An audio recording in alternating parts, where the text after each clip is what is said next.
स्वागत है आपका रूबरू में आपके साथ। मैं हूं नगमा खान। आज पत्रकार दिवस है। इसी संदर्भ में हम आपको एक ऐसे पत्रकार से मिलाएंगे जिन्होंने अपनी 32 वर्षीय जिन्होंने 32 वर्ष काम किया और इस काम के दौरान जो उन्होंने जॉब किया, या यूँ कह लीजिए उन्होंने काम तो 40 वर्ष तक से उनका काम शुरू ही है, लेकिन जब ये पूरा सफ़र वो जब तय कर रही थी उसी बीच उन्होंने काफ़ी पुरस्कार हासिल किए। आज हम उन्हीं से बात करेंगे और आगे जो आज पत्रकारिता की हालत है और किस तरीके से आगे क्या होगा इस पर भी बात करेंगे, थोड़ी रोशनी डालेंगे। हम बात करेंगे आज डॉक्टर मीरा जैन जी से और जानेंगे कि उनके थोड़े बारे में भी जानेंगे। चलिए हम बात करते हैं डॉक्टर मीरा जैन जी से। डॉक्टर मीरा जैन जी, स्वागत है आपका रूबरू में। धन्यवाद, आभार याद करने के लिए। आज हम ये चाहते हैं कि पत्रकार दिवस है आज, और आज इस संदर्भ में हम चाहते हैं मीरा भाईंदर की जनता को कि आज हम आपको की सारी बातों से भी जो आपने इतने साल निकाले काम के में, तो हम उनसे भी रूबरू कराएं। और आज आप अपने तरीके से और जो आपने इतने ये सफ़र तय किया इसके बारे में हमको आज बताइए, अपने बारे में बताइए हमारे दर्शकों को। मैं बीएससी डबल ए में पीएचडी करने के बाद मैंने थोड़ा श्याम बेनेगल जी के साथ काम किया और थोड़े स्वतंत्र पत्रकारिता भी की। उस समय में मेरे पास में 12 कॉलम थे, उसमें 3 मराठी के कॉलम थे और ब्लिट्स में मैंने बहुत। कब से काम शुरू किया आपने? 80 से। मैं 80 में बॉम्बे आई हूँ, तो 80 से मैंने 82 तक इस तरह का काम किया है। पैदाइश कहाँ थी आपकी? मेरी पैदाइश मध्य प्रदेश बैतूल थी, क्योंकि उस समय मेरे फादर की पोस्टिंग बैतूल में थी, वैसे हम भोपाल के। तो कैसा रहा सफ़र आपका? यहाँ का सफ़र बहुत अच्छा रहा और मुंबई को मैं इतना बोलूँगी कि I want to die here. मैं मुंबई में मरना चाहूँगी किसी तीर्थ क्षेत्र में मरने की बजाय, क्योंकि यहाँ नारी का पूरा सम्मान है और उसको स्वतंत्र रूप से काम करने की आज़ादी मिलती है। रात के 2 बजे भी नारी, कोई भी स्त्री, लड़कियाँ, सिर्फ मुंबई है पूरे देश में जहाँ आज़ादी से घूम सकती। इसलिए मैं यहीं मरना पसंद करती। कितने उतार चढ़ाव आए आपकी ज़िंदगी में इस पत्रकारिता के सफ़र में? नहीं, उतार चढ़ाव जैसा तो कुछ है नहीं, क्योंकि मैं बेनेट कोलमैन एंड कंपनी है, टाइम्स ऑफ इंडिया ग्रुप में, तो इतने बड़े जो A+ वाले ग्रुप रहते हैं उसमें उतार चढ़ाव तो होता नहीं है। जो होता है आगे ही होता है, बस पैसा बढ़ते जाता है, जल्दी बढ़ते जाती है, जिम्मेदारी बढ़ते जाती है। नहीं, जिम्मेदारी को निभाने में जैसे देश में जिस तरह से माहौल बनता है, तो कितने उतार चढ़ाव देश के देखे आपने इतने सालों में? देश के उतार चढ़ाव तो बहुत देखे, लेकिन पतन का जो इंतहा है वो सिर्फ इस समय देखने में।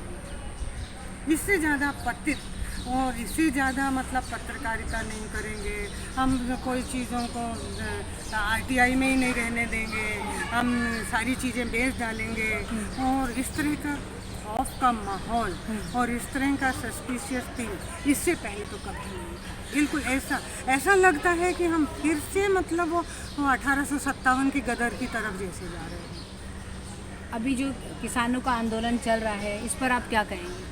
किसानों का आंदोलन बहुत सही है, बशर्ते ये लोग अपने षड्यंत्र चालाकी इन सारे चीज़ों के बूते से और पैसे के बूते से इसको तोड़ने में सफल ना हो जाए। लेकिन इसमें जो सबसे ज़्यादा मुझे कचोटने वाली, दुख पहुंचाने वाली बात है तो वो है कि विपक्ष में बात। अगर तुम्हें इतना बड़ा मुद्दा मिल रहा है तो विपक्ष इसको, और इसमें EVM को ख़त्म करके बैलेट पे चुनाव किया जाए, इस मुद्दे को लेके बहुत बड़ा राष्ट्रीय क्या अंतर्राष्ट्रीय आंदोलन खड़ा कर सकती है। पर मुझे तो लगता है या तो विपक्ष बहुत डरा हुआ है या पीछे से मिलके खा रहे हैं। आज के जो पत्रकार है, जो आज की पत्रकारिता हो रही है और आप जिस वक्त पत्रकारिता करती थी, कितना फ़र्क है? नहीं, ज़मीन आसमान का फ़र्क है। और ये फ़र्क पत्रकारिता का नहीं है, ये पूरे समाज का है। पुलिस, पत्रकारिता, शिक्षा, जिस भी क्षेत्र को देखें, ऑफिसर्स में पहले लोगों को शर्म आती थी, रिश्वत छुप के लेते थे। अब तो वो उनको ये लगता है कि नहीं लेंगे तो शर्म आएगी कि हमारी ऊपरी कमाई नहीं है। तो माहौल एकदम उल्टा हो गया है। फिर भी मुझे आशा लगती है, क्यों? मैं बहुत आशावादी हूँ और प्लस सोचती हूँ। देखो, जब बीज ज़मीन में गाड़ते हैं ना, तो पहले सड़ता है, फिर अंकुरित होता है, फिर नए फल फूल आते हैं। तो मुझे तो लगता है कि समाज के इसी घुटन, संघर्ष और सड़ान से ही फिर कोई नए अंकुरित निकलेंगे और हम एक अच्छे हिंदुस्तान की रचना जरूर करेंगे।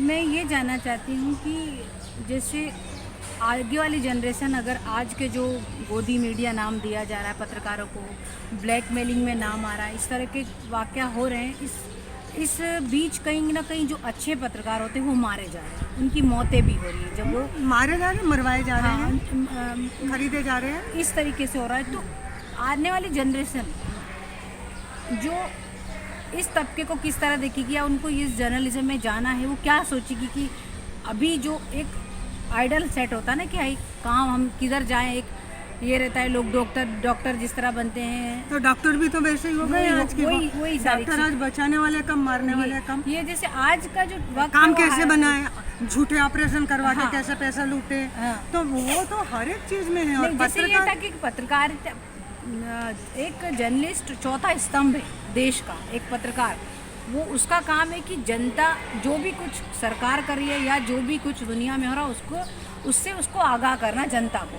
अब वो जनता को ये करके ना करके वो आप तो अपनी गुमराह ड्यूटी कर की रहे वो हैं, आप गुमराह आगाह नहीं कर रहे, हाँ। गुमराह कर रहे हैं। तो इस तरीके से आने वाली जनरेशन के लिए आप क्या कहेंगी कि वो किस तरीके से ये वाला जो पत्रकार वाला हिस्सा, उसमें वो आगे किस तरीके से आएगी पत्रकारिता में, और आगे वो कैसे काम करेगी? देखिए, हर एक क्षेत्र में डॉक्टर हैं, पहले डॉक्टर सस्ते में बनते थे, अब करोड़ों रुपया तो सिर्फ एडमिशन के लिए खर्च करते हैं और 50 करोड़ वो कमाने के लिए पेशेंट की ज़िंदगी से खेलते हैं। पत्रकारिता भी आज या तो खाओ पियो मज़ा करो और जो भी इनका है भ्रम फैलाओ, गुमराह करो, आगाह नहीं गुमराह करो। वो या तो वो उसमें खाओ पियो में जाएंगे, आइधर तो फिर सिर पे कफन बांधेंगे और एक मिशन को लेके काम करेंगे। और हर समय में अच्छे लोग भी दुनिया में रहते ही हैं। आज भी 5% सही, छोटी छोटी पत्रकारिता सही, लेकिन सच्चाई को दिखाया जा रहा है और लोगों तक पहुंचाने की कोशिश जारी है। बिल्कुल अंधकार नहीं है, लेकिन सूरज के ऊपर घने बादल छाए हैं। चलिए, हमसे बात करने के लिए बहुत बहुत शुक्रिया, हमको इतना वक्त दिया इसके लिए बहुत बहुत शुक्रिया। चलो, फिर मिलते हैं।